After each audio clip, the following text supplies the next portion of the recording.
Well, good afternoon to all of you.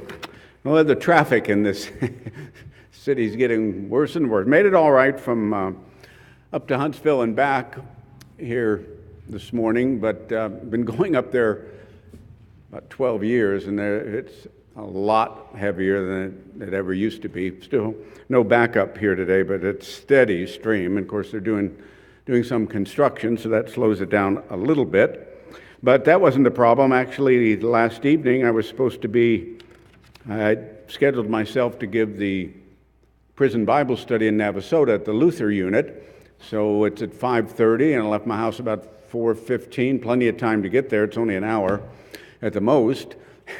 And boy, the backup on 105 getting into Montgomery, of course maybe it's the Memorial Weekend, but it was a lot of heavy traffic and stopping and finally working your way through lights. Well, I made it through Montgomery all right, but when I got to Dobbins, just the other side of Dobbins, heading towards Navasota, I was going to be right on time now, but backed up. I don't know what it was up ahead. I couldn't see the problem, but as far as I could see, there were cars backed up and crawling, and now it's getting to be there's no way that I was going to be able to make it, and had no idea when I would. So I called the chaplain. He said, well, probably shouldn't try it, at this point. So I turned around and went home, maybe go back in a couple weeks, but I don't know what the problem was there, but it was virtually stopped. I don't know if it was an accident or working on the highway or whatever, but so I never made it last evening. We'll have to try that again in 2 weeks. Well, we should get underway, although I got people thinking here this morning in Huntsville, so I'll do these real quick. Get your brain going here. How many cats can you put in an empty box? One. After that, it's not empty. What starts with E, ends with E, and contains one letter? An envelope, of course.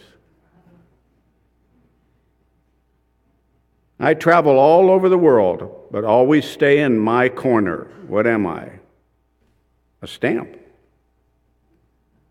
A man rode into town on Tuesday and left 2 days later on Tuesday. How's that possible? Well, his horse was named Tuesday. That's Why can't someone living in Maine be buried in Florida? Because he's still living, that's why. Finally, see if you figure this out. What 5-letter word becomes shorter when you add 2 letters to it? Well, the word short. Add 2 ER, it's shorter. Simple. All right, take a break and then we'll... Well, I've been reading in the book of Judges. I was going through the Exodus and related stories around unleavened bread and kind of just kept reading through Joshua and came to Judges. That is a very strange period of time in many respects in the history of Israel. Now, it's interesting, and I'll read this to you in Hebrews chapter 11, verse 32. Paul says, "What more shall I say? For the time would fail me to tell about Gideon, Barak, Samson, Jephthah." Well, those are 4, and they're all in the book of Judges. There they are, listed in Hebrews chapter 11 as expressing faith in some manner or another. So that's curious. In Judges chapter 1, this is where we'll begin today. We're going to take a look at a particular individual in this book. Judges chapter 1, a little background. And in verse 1, "Now after the death of Joshua, it came to pass that the children of Israel asked the Lord, saying, well, now what do we do? Who's going to lead us?" We had Moses, that dynamic leader, the man that spoke face to face with God, or at least directly with God. And then following Moses, we had the very prominent Joshua, and he led the people. Now there's nobody. So they're basically saying, now what do we do? Who's going up for us? Now, one of the important things of the book of Judges is to see how God works and to learn the lesson that you can please God, be used by God at any time in history. It comes down to the choices we make and what God wants to do. So here we don't have a Moses anymore. No Joshua, nobody handed the mantle to take over, and they're basically, well, now what do we do? Well, God speaks with them. And in verse 2 it says, the Lord said the Lord said to them, Judah will go up. Let Judah take the lead on this occasion. So God answered them. Well, how did he do that? Well, it appears as though he answered them through what's called Urim and Thummim. Now, in Exodus 28, I'll read this to you, or go there if you like, Exodus 28:30. Here's the instructions concerning the tabernacle, the priesthood, the garments of the priest, the furnishings in the tabernacle. Exodus 28:30, you shall put in the breastplate that Aaron the high priest wore, the Urim and Thummim. Well, what's that? Well, it's a single stone. It's a plural words, but a single stone, an Urim and a Thummim, apparently. They'll be upon Aaron's heart when he goes in before the Lord, and Aaron shall bear the judgment of the children of Israel upon his heart before the Lord continually. God will communicate using these elements on the breastplate, and you'll know what he intends, what his will is. And Numbers 27:21, referring to Joshua, Joshua will stand before Eleazar the priest, who shall ask counsel for Joshua after the judgment of Urim, or Urim and Thummim. You'll seek God's judgment through the priest. At his word shall they go out, and at his word shall they come in, both he and all the children of Israel with him, even the congregation. So here was this rather strange means of communicating. And so when God said, well, Judah will go up, apparently that's how he communicated that. Now here's one commentary, mentioning this, and saying exactly how this decision was communicated, we don't really know. There's some mystery to it. Perhaps this Urim and Thummim kind of were shining in some way. If Urim shined, well, that meant no, and if the other one, that meant yes, who knows? Perhaps they shone a certain way to indicate yes or no. Whatever happened, it should be pointed out that the Urim and Thummim was not in itself magical. They didn't have any particular qualities or magic, the stones themselves. It was clear that God, who had himself ordained this manner of contact, probably to demonstrate the importance of his nation approaching him through the priesthood. You're going to go through the priest to find my judgment. Well, who's our high priest now? We go through Christ. It's in his name we do what we do. He's a mediator between God and man. He makes intercession. So perhaps that was the lesson. You go to the priest, and I'll give you my judgment through Urim and Thummim.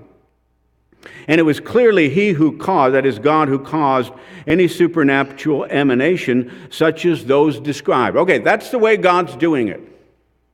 No Joshua, no Moses. Let Judah lead this time. We consulted God. So God hasn't left them by any means. God now, here in the New Testament, speaks to us through his word and through the Holy Spirit. God's Spirit works in our mind, of course, helps us to understand his word, his revelation, and that's what we learned on Pentecost. Each individual received the Holy Spirit. There were tongues of fire on each individual. That Spirit lives in us, not just in the congregation or the church, but in an individual. So we don't have a priesthood. We don't have stones that we consult. But we do still have the will of God. Okay, chapter 2 gives us a little bit of the background. I know we're familiar with this in verse 6 of chapter 2 of Judges. Joshua had led the people, and the children of Israel went every man to his inheritance and possessed the land. Okay, they're fairly settled. They're all in their areas for the most part. So the people served the Lord all the days of Joshua, which was good, and the elders that outlived Joshua, who had seen all the great works the Lord did. So Joshua dies, and the elders, they pretty much follow the elders. They have in mind everything that had happened recently. Joshua, verse 8, died when he was 110 years old. They buried him. In verse 10, then all the congregation were gathered unto their fathers, and there arose now a generation after them which didn't really know God, nor yet the works. They'd heard about the works, and well, yeah, you say that happened. I'm not so sure about that. So another generation or two, and it's all fading. They're losing sight of it. Very important lessons. That's why God gives us His Spirit, which generates in us His truth, His way. And it doesn't just fade out when all the miracles stop, which is what was happening, obviously, to the folks here in Israel. So the children of Israel did evil in the sight of the Lord, and what do? Well, they do what everybody else is doing. Started to serve Baal, or Balaam. Very unfortunate. Well, down in verse 16, as this drifting is taking place, nevertheless the Lord raised up judges, which delivered them of the land of those that spoiled them. So God would hear them. Raise up a judge, He'd get them stirred up, they would realize that they needed God's help, and that would work for a while, and then back kind of forgetting everything once again. That was the pattern, it seemed like, over and over. Departure, repent, get delivered.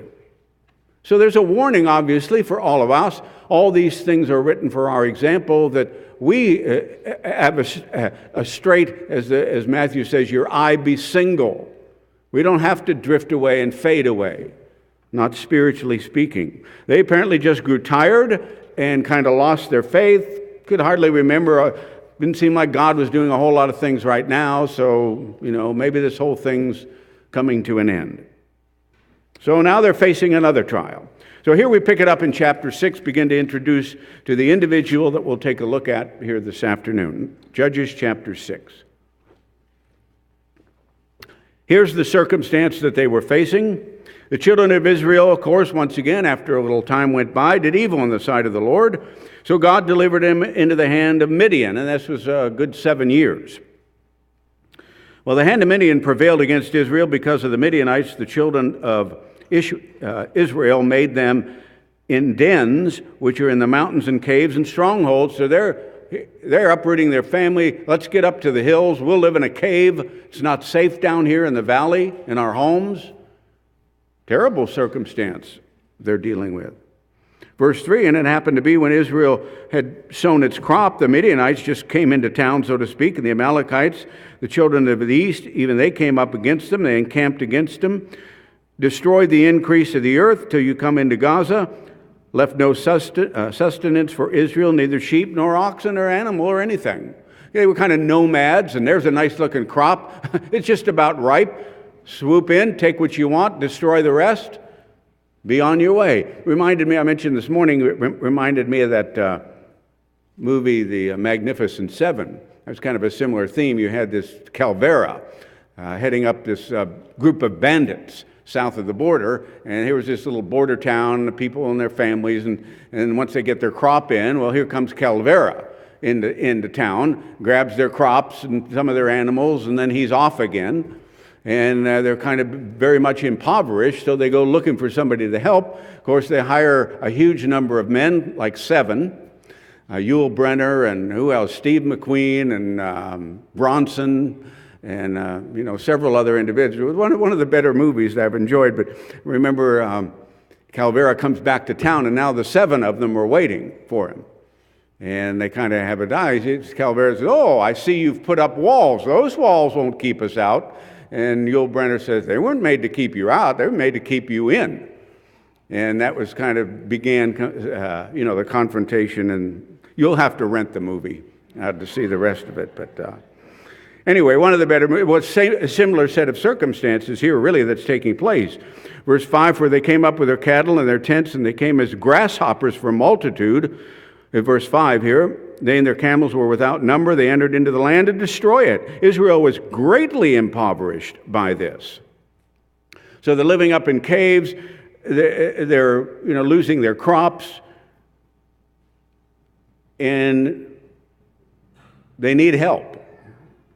And that's what's going to happen. They're greatly impoverished by this. It came to pass when the children of Israel cried unto the Lord because of the Midianites. Well, there we go again. Well, God's not going to send a judge this time. He actually sends a prophet in verse 8.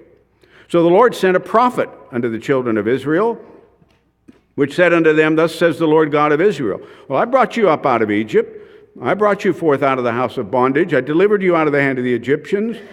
in all that oppressed you. In verse 10, I said to you, I am the Lord God, fear not the gods of the Amorites, in whose land you dwell, but you've not obeyed my voice.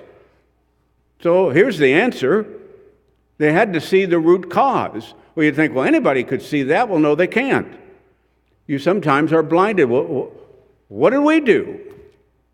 What we do? I think our nation is somewhat that way. We're kind of looking around, and why are things away? Why are students shooting other students? Never had that kind of thing before. And why is this taking place? Why are we so divided? And why well, we're looking for a political solution, or it's an economic, or a social, well, we don't see. There's a root cause. It has to do with our values, our standards, our character, our principles, what we believe in, what we no longer believe in. That's what's changed. Still the same land, still the same name, but not quite the same people. Not in what we believe and stand for, what we think is important, what life is for. So you can't see it unless sometimes somebody points it out. Well, verse 11, now it says, there came an angel of the Lord and sat under an oak, which was an Ophrah, that pertained unto Joash and his son Gideon, threshing wheat by the winepress to hide it from the Midianites. So Gideon's not really a judge, but this angel of God is coming to him, and he's threshing wheat, it says, by the winepress. In other words, he's hiding. That isn't where you normally do it. You do it out in the open, and you sometimes use animals to do that. Well, he's hiding, and he's trying to be as quiet as possible because they find out he's got a crop here. They'll come and take it. That's what he's doing. Well, here John Gill comments on that in his commentary about this threshing, as it said, by the winepress, lest they should take it away and bereave his father's family of their sustenance, as they were wont to do wherever they could find it. Yeah, these Midianites and Amalekites. So he threshed it himself. This he chose to do and not trust his servants, lest it should be discovered. And he beat the wheat out with a staff, that it might be more silently done, and not with oxen, which was the usual way of treading out the corn. They make too much noise. Who he says, bellowing, would discover it. And this was done not on the threshing floor, but where a winepress stood, where there could be no suspicion of such work being done. That's how they're hiding out, through this oppression by the Midianites. And they're living up in caves. They're starving. A terrible circumstance. So the angel of the Lord appeared unto Gideon and said unto him, the Lord's with you, you mighty man of valor. And Gideon, man of valor? Who are you talking to? What do you mean man of valor? Well, either he had shown some courage in some ways, maybe he had a reputation in that way, or he had those qualities inside, or God working with him, he was going to become a man of valor. And anyway, he's identified as that. I don't think Gideon thought of himself that way. Now here you'll see the revelation of what I was mentioning. The angel of the Lord appeared unto him, said, you mighty man of valor. And Gideon said unto him, O my Lord, if the Lord be with us, why has this befallen us? Where be all the miracles our father told us about? Didn't the Lord bring us out of Egypt? But now the Lord's forsaken us and delivered us in hell. Why is this happening to us? Why? Where's God and where's his miracles? Well, he couldn't see it. You kind of get blinded to it. So God looked on him and said, go in your might, and you shall save Israel from the hand of the Midianites. Have not I sent you? Well, God's going to give the victory to Israel. I'm going to let you lead a group of fighting men, and you're going to overthrow the Midianites. Now, I mentioned in my update yesterday just about the Memorial Day weekend and people giving their lives and the military and the honor that is there and so on. And commented on that a little bit. And it was interesting that yesterday, the President Trump, gave a commencement address to the Naval Academy, the graduates there, at Annapolis, Maryland. And we used to live in Baltimore, and Annapolis maybe 50 minutes from Baltimore. It's just a beautiful area, both the town of the little city of Annapolis and the Naval Academy, just beautiful. buildings and facility right on the Chesapeake Bay. It's a gorgeous setting for that particular education facility. Well, it brought back so many memories because Judy and I were there in 1992 at the commencement address of the graduates of the United States Naval Academy in Annapolis.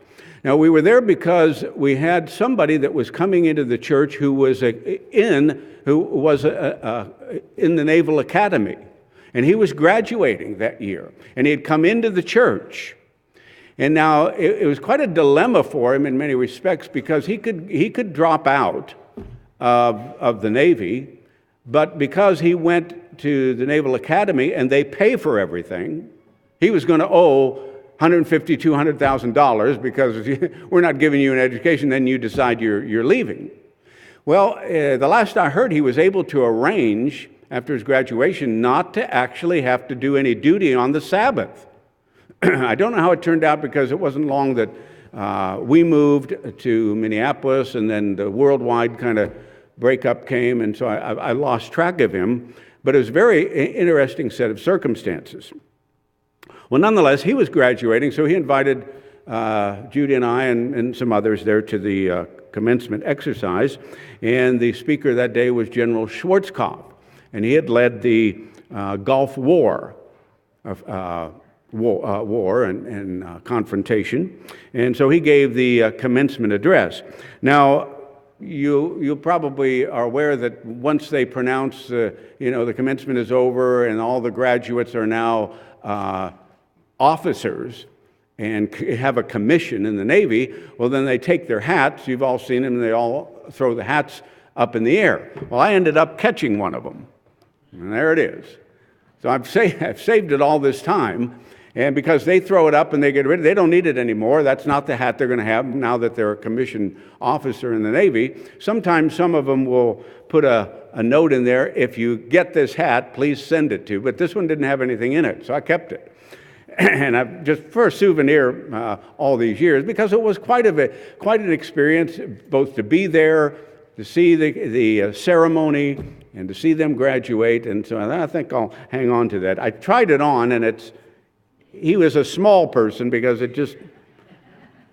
can't really get it on. I think I'd be an admiral by now if I'd been in the Navy, but maybe a captain of one of those new aircraft carriers. Nonetheless, it's an impressive ceremony, and remember that event very much.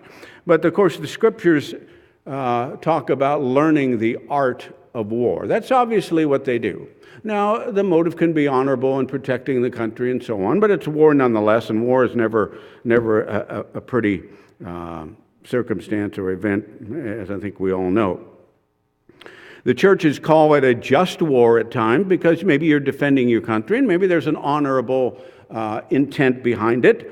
But the Bible says the way of peace they know not. This has been the cycle down through history of wars and defending oneself and conquering and who has the upper hand, and of course all of the weapons of war that are available today. Sometimes people are confused in the church about what we think because we respect people that defend our country. We really do. We respect the intent of the military and the defending our people. We think that, many of the soldiers give their lives. It's an honorable motive that they're trying to do that.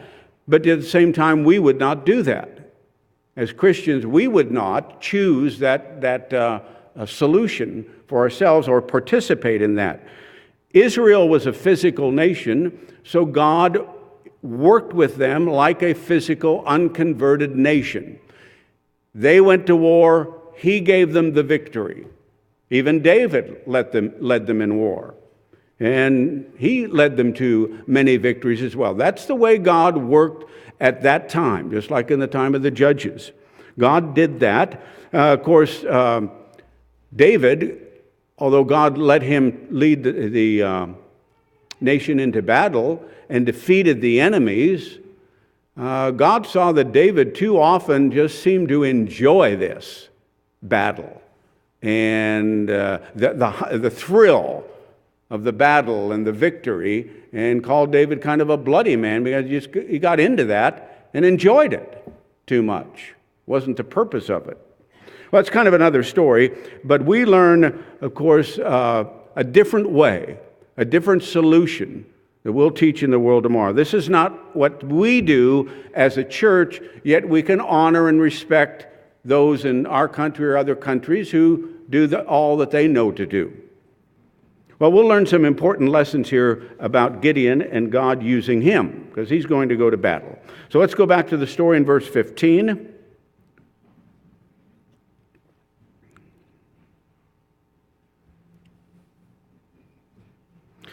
Because God had told him in verse 14, you're going to lead Israel and defeat the Midianites. Verse 15. So Gideon said unto him, oh, my Lord, how am I going to save Israel? My family is one of the poorest families in Manasseh, and I'm the least in the family of all the people to choose. How could this be possible? Well, there's a familiar theme, and probably a good theme and a good trait.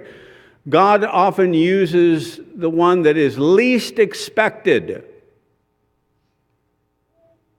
Remember James 4, verse 6, God resists the proud, gives grace to the humble. And here's Gideon. How could you choose me? Our family is one of the weakest. I'm the least in my family.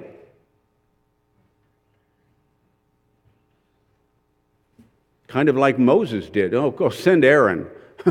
Don't send me to Pharaoh and try to get these people out of slavery. How about Aaron? Or even Jesus' mother, Mary, when she was given the news. She said, well, how could this be so? How's it possible? Well, be it done to me according to your will. You're another very humble person. Very important trait.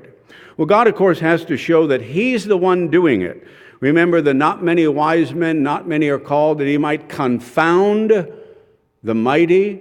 God's choosing the church, the first fruits, and people will look at the first fruits and they're the first fruits. They're not the elite, the highly intelligent and influential and talented of the world. Must be God doing it. One of the reasons for it.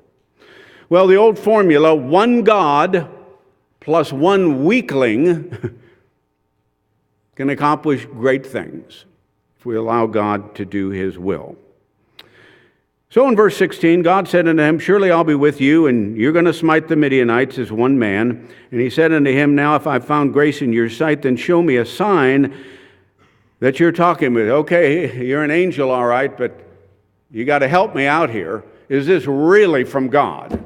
You're really representing God here. Show me. I need some reassurance that that's the case. So he gets that reassurance. You can read through the story, just hitting highlights here. So he gets some reassurance. We all need reassurance from time to time. We'll see him needing that in a moment again as well. So Gideon is weak enough for God to choose him. He's humble and weak enough for God to choose him, and he's obedient enough to follow God's call even when he's fearful. So he's going along with the program, kind of afraid of it, uncertain. He just doesn't feel capable. Okay, that's good. It's a good way to get started. Well, God has one task for him before he's going to deliver the nation out of the hand of the Midianites. So it's down in verse 25.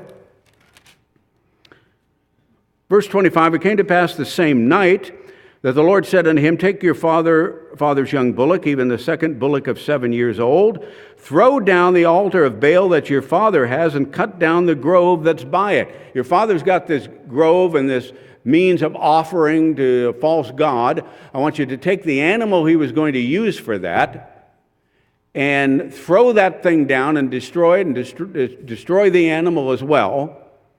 And you set up an altar to me. Build an altar unto the Lord in verse 26. Now, this took a certain amount of courage because people are not going to be happy about this. Dad's not going to be very happy. The people of the town are not going to be happy. Who did this? Gideon. He'll pay for that dearly. So this took a lot of courage. So verse 27, Gideon took 10 men of his servants and did what God told him to do. And so it was because he feared his father's household. He said, well, I'll do what God told me to do, but because of Dad and all the men of the city, I think I'll go at night. He decided, I'm not going in the middle of the day when everybody can see me. I'm going to do it at night when they least expect it. Middle of the night, everybody's sleeping. But he does do it. He does go by night. He's fearful, but he's obedient. So he's going along. He's making progress. And it turned out his father intervened for him when the townspeople said, he'll pay for this. And his father said, can't Baal take care of himself? Doesn't need you, does he? And anyway, he appeased them, and Gideon got away with it. Okay, now we're ready to do what God's going to ask. So let's go down to verse 36, still in chapter 6 of Judges.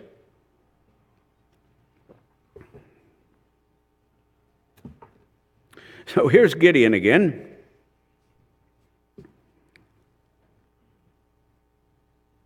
Gideon said to God in verse 36, if you're going to save Israel by my hand, as you've said, behold, I'm going to put a fleece of wool on the floor. And if the dew be on the fleece only, and it be dry on the earth beside, then shall I know that you will save Israel by my hand. It's very dry, no humidity at all. And if we end up with the fleece being soaking wet, and it's all dry around, that will tell me something, if you can do that. Not possible for that to be taking place. Now, God doesn't seem to be angry at this. So in verse 38, it was so, for when he rose up in the morrow, he thrust the fleece together, and he wrung out dew out of the fleece, about a bowl full of water. Everything else dry as a bone right around it. Got all this water out of the wool. Now verse 39, he presses his luck. Gideon said to God, please don't be angry. But I mean, something could have happened there. And my mind's telling me something could have happened here. Now, let me do this one time. Let it now be dry only on the fleece, but let it be soaking wet on the ground all around. Well, verse 40, God did so that night, for it was dry upon the fleece only, and it was wet with dew all around it. Okay, I've seen enough.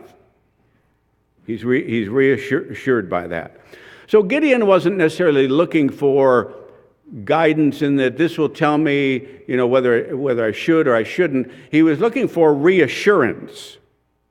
He needed some reassurance about what he was being asked to do.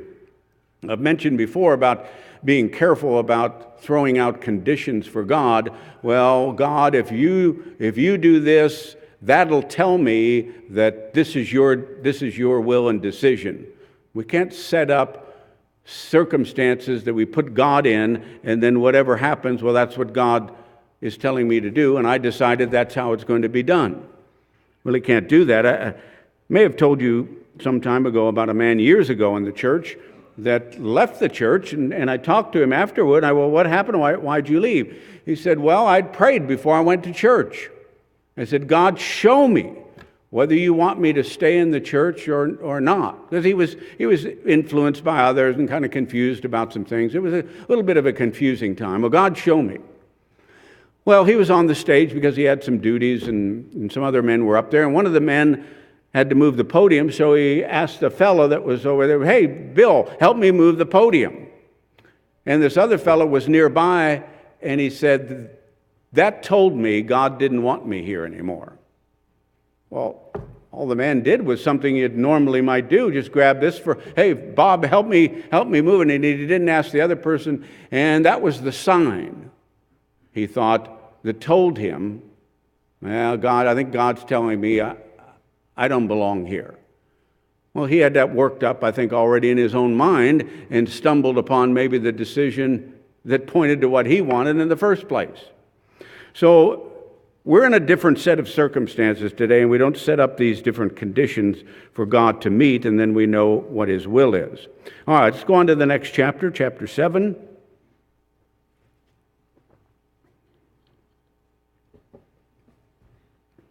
Verse 1 and 2, now Gideon and the people that were with him got up early, pitched beside the well of Herod, so that the host of the Midianites were kind of on the north side of them, by the hill of Morah in the valley. And the Lord said unto Gideon, look, Gideon, you've got too many folks with you.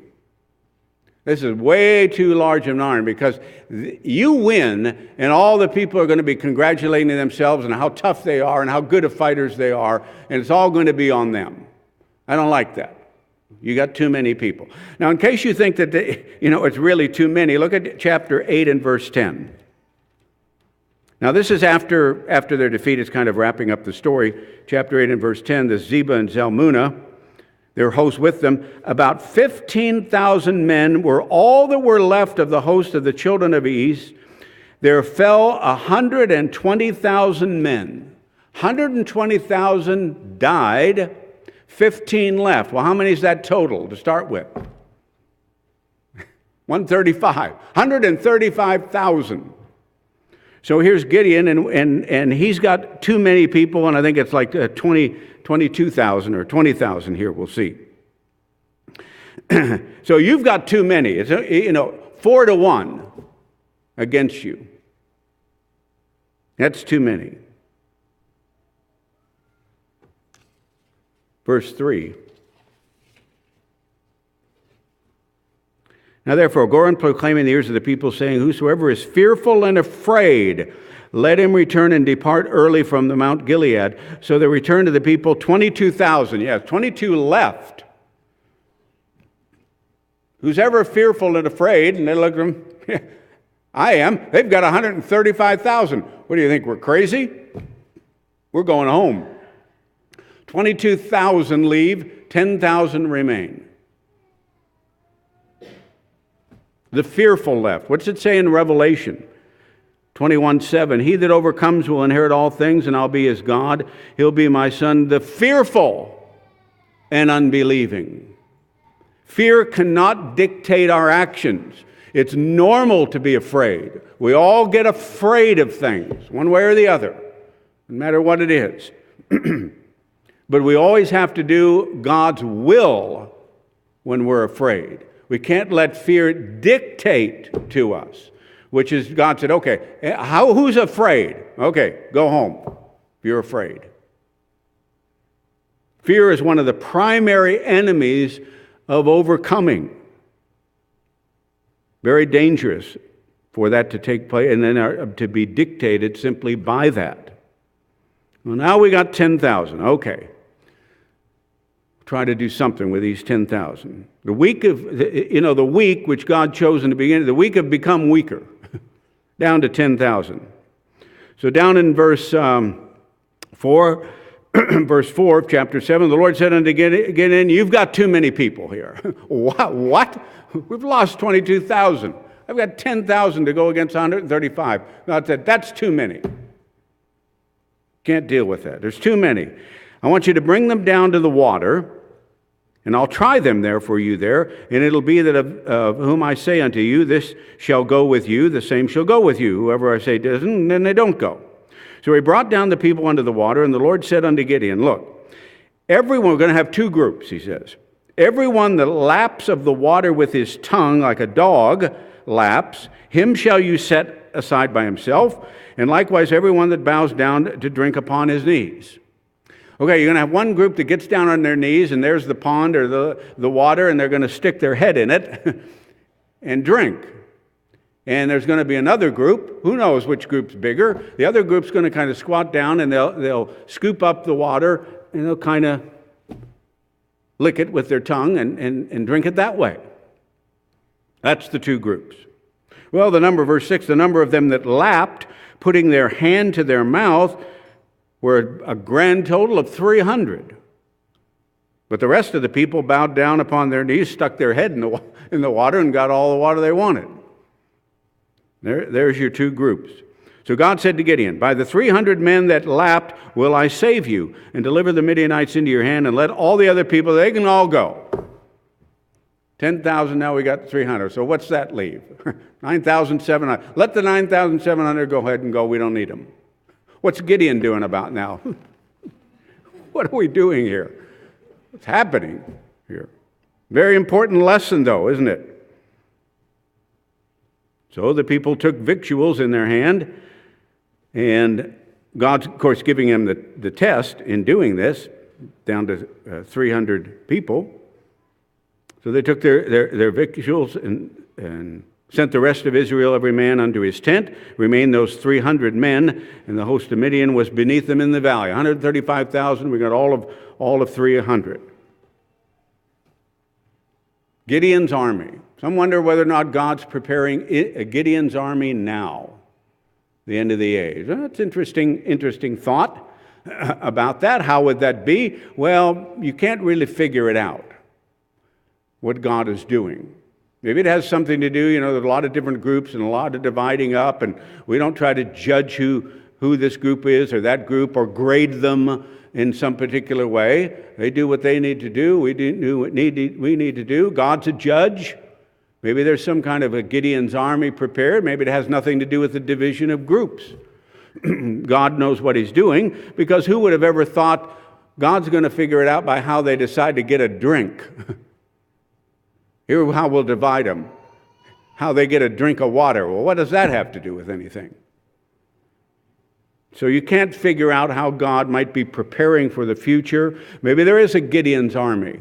Certainly the church, the 144,000 that are in Revelation 14 would be a Gideon's army compared to the world. So it's true in one respect or another. God uses ordinary, everyday circumstances, just like getting a drink of water. Maybe one group was more watchful. So if you got the water cupped it in your hand, you were always alert and looking and aware of what was around you. The other people are so thirsty, they just stick their head in the water. They don't know what's going on around them. They're too busy drinking water. Well, maybe that had something to do with it. Who knows? God knew what he was doing. So we have 300 Israelites against 135 Midianites and others that are with them. In verse 9 of chapter 7, came to pass the same night that the Lord said unto him, Arise, get you down to the host. I've delivered it into your hand. So Gideon needs a little more reassurance. I want you to go, get up with your servant, and go into the camp of some of these Midianites. And you can read that story for yourself, because he goes in there and one person's telling about a dream. And I think it's in verse 14. Now, Gideon's overhearing this.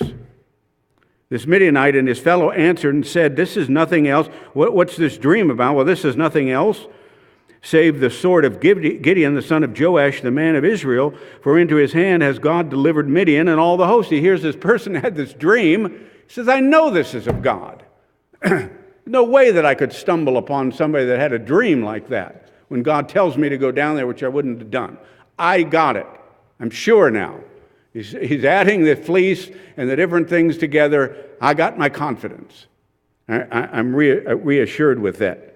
So he's reassured. Don't we all need reassurance at times? Don't we all have doubts or worries or wonder, or was this the right thing or the wrong thing? That we need to be reassured. No, that's okay. No, that's right. Or maybe it isn't. We need reassurance about things. That's what each of us help each other with. To reassure and bolster, and because you get self-doubt and you wonder and things magnify in your mind and you imagine somebody's thinking this and that, and you're way out of whack sometimes in your own thinking. So we all need reassurance with things that we do. Okay, we're ready to go. He's reassured. I got it. I'll follow God. He's passed a few tests. Good for him. Now we've got to arm these men. So we got to get them at least some grenades.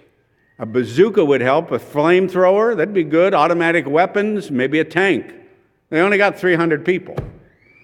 All right, what's he going to arm them with? It was so when Gideon heard the telling of the dream and the interpretation thereof, that he worshipped, returned to the host of Israel and said, Get up, we're going. We got this. Going to do it. So he divides the 300 into 3 different companies.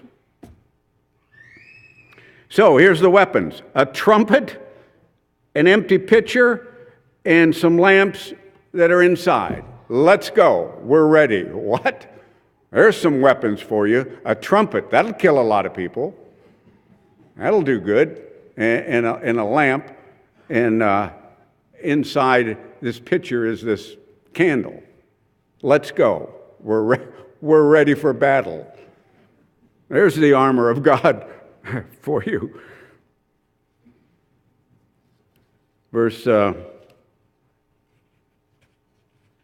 Let's pick it up in verse 17, read a little bit about what happened. So he says unto them, look on me now. Here's what we're going to do. And do what I tell you. Behold, when I come to the outside of the camp, it'll be that you do what I do. So, when I blow the trumpet, and all that are with me, then blow you the trumpets also every side and all the camp, and say, the sword of the Lord of Gideon. When you get my signal, we're all spread out. There's 300 of us. We're going to blow this trumpet. It's going to sound like, as they awake from sleep, like there's thousands of these Israelites out there. Because who blows a trumpet? Well, probably just the leader of 1,000 men or something like that. They're going to think it's a real host of an army. So Gideon and the 100 men that were with him and his group came into the outside of the camp in the beginning of the middle of the watch. They had but newly set the watch, the enemy did. So they blew the trumpet, broke the pitchers. Now it's dark. They break the pitcher. They can see the light. All of a sudden, trumpet blowing, lights all over, and it looks like there's thousands and thousands of Israelites, and they're caught off guard. So what do they do in verse 21? They stood every man in his place round about the camp, and all the host ran and cried and fled. The 300 blew the trumpets, and the Lord set every man's sword against his fellow. Who are you? It's dark. Kill him. And they're panicking and fighting, and God gives them a kind of a spirit of confusion. And it's a total rout. The trumpets did it. The trumpets and the candle took care of them. 300 of them. So the men of Israel gathered themselves out of Naphtali and out of Asher and Almanasseh and pursued after the Midianites. And Gideon sent messengers and so on. Oh, great victory in Israel. What a story. What a victory. 300 men with a trumpet and a candle. Started out with 32,000 down to 300, and they win. Now, this is interesting in chapter 8. We begin to wrap up the story, and you can read more of the details on your own as well. Well, now, this is interesting. So the men of Ephraim said unto Gideon, I can't believe it. I can't believe you overlooked us. Why have you served us that you didn't call us when you went out to fight the Midianites? Oh, yeah, now that the battle's over. You saw the 135,000. How interested would you have been when you saw we had 32 and they had 135? Would you really have come? Well, now that the battle's over and we see what happened, why didn't you call us to be a part of all? That's kind of human, isn't it? Once you see what's transpired, then we're all experts. Then we know exactly, well, why didn't somebody this or that? As opposed to before it happens, you don't know.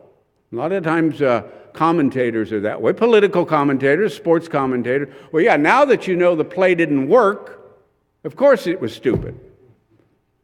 It didn't work. But had it worked, would you have said it was dumb anyway? Well, no, it was brilliant.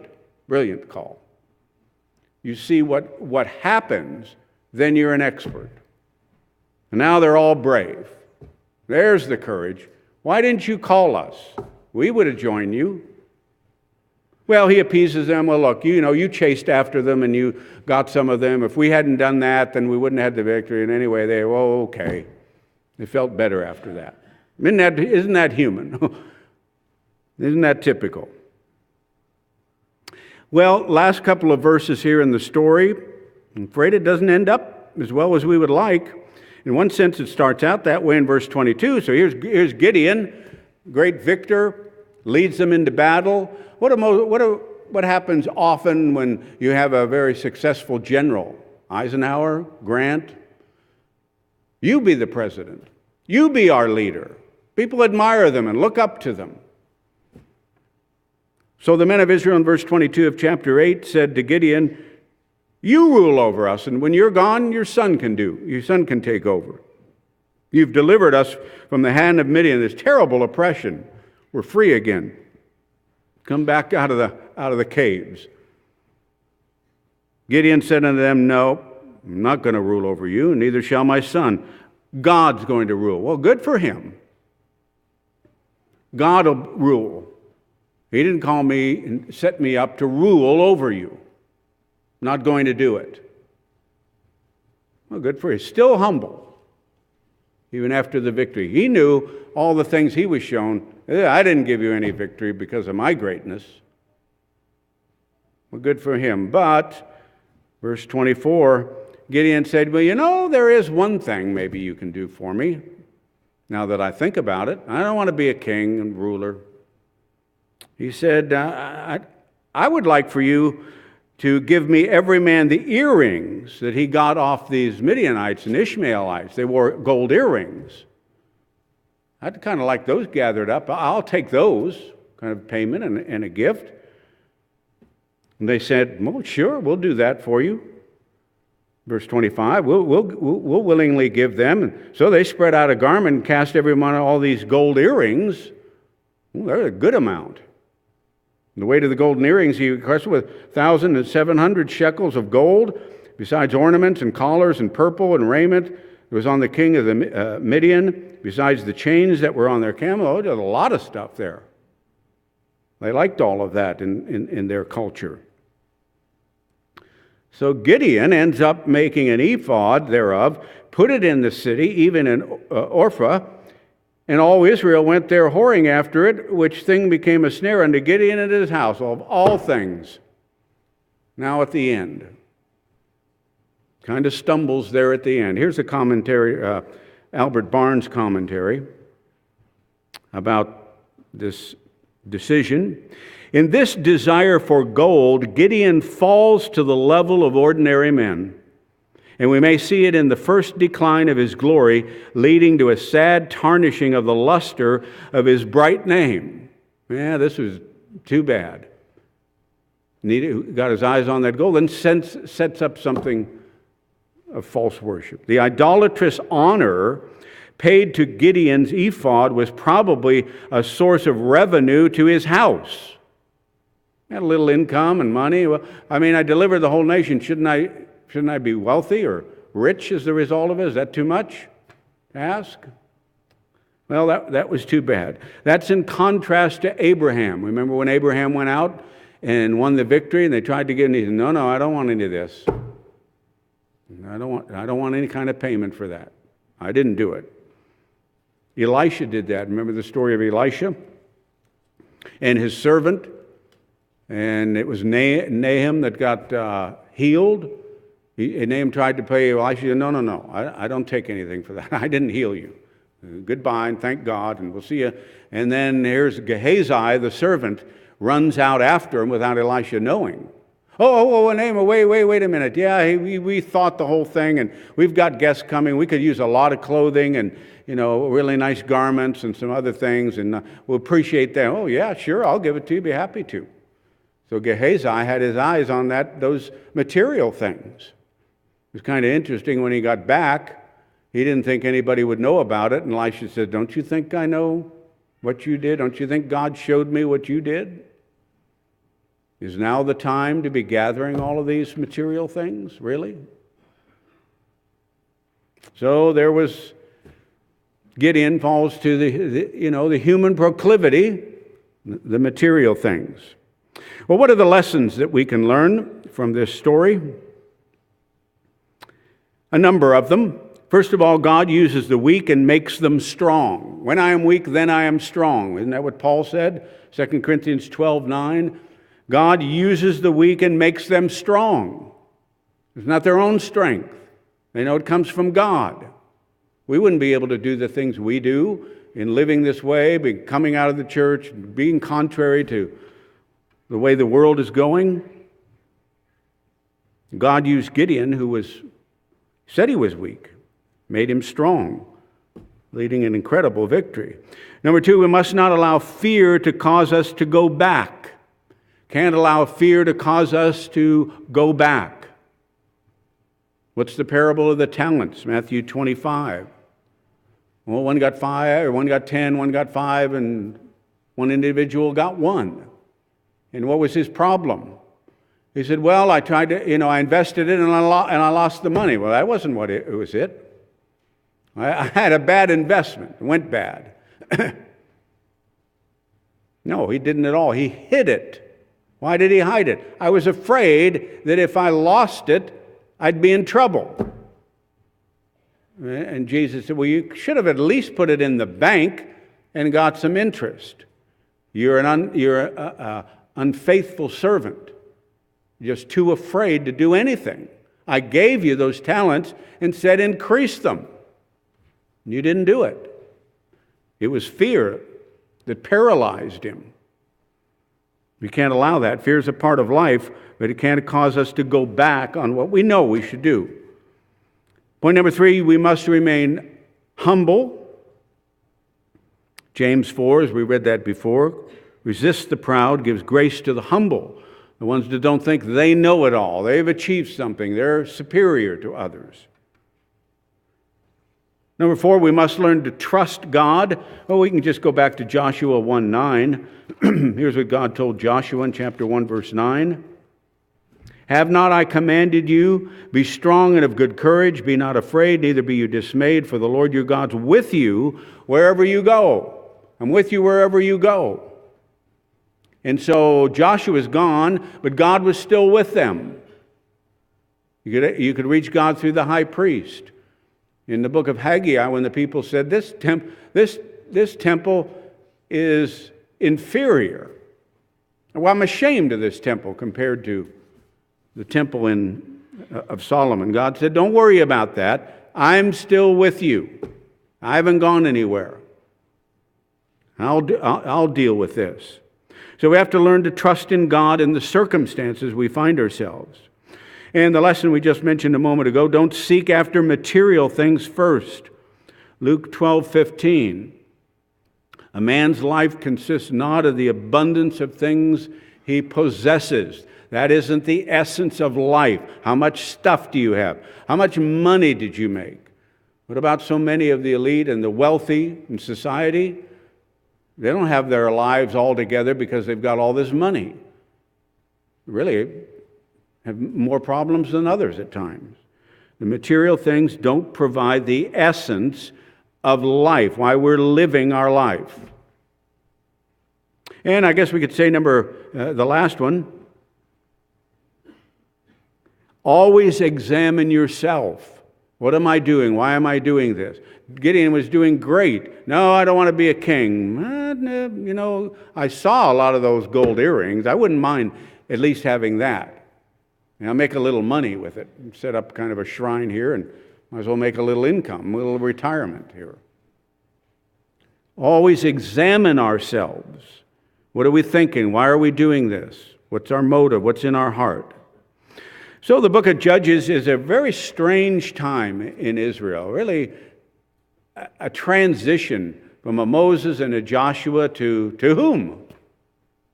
Some judges. But God was still there. Pretty soon they're going to ask for a king. We want a king like everybody else. We're the only ones that have no king. Well, who's your king? We don't have one.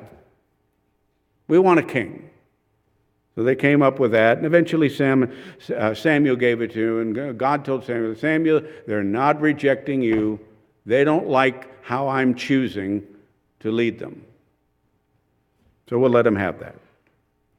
So there's the story of Gideon, very unique story, mentioned in the book of Hebrews. These are things for our example, the Bible says, why they're recorded.